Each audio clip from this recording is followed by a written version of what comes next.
ஏஓபிஏ WW வந்து பார்த்தீங்கன்னா ரீசெண்டாக 2025 வந்து பார்த்தீங்கன்னா ரிலீஸ் பண்ணியிருந்தாங்க.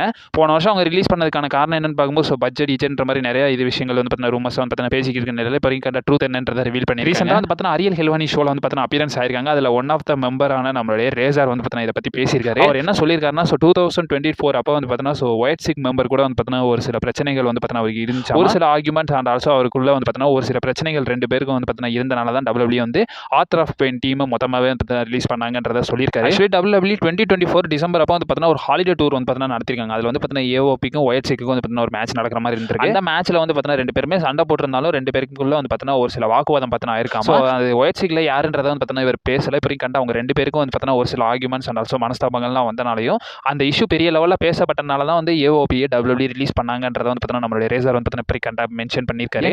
பேக் ஸ்டேஜில் 2 டீமுக்கு ஆர்குமெண்ட் ஆயிடுச்சுன்னா ஒரு டீமை ரிலீஸ் பண்ணி விட்டுருவாங்களா? என்னையா இது? ஆமாம், அவர் வேதனையோட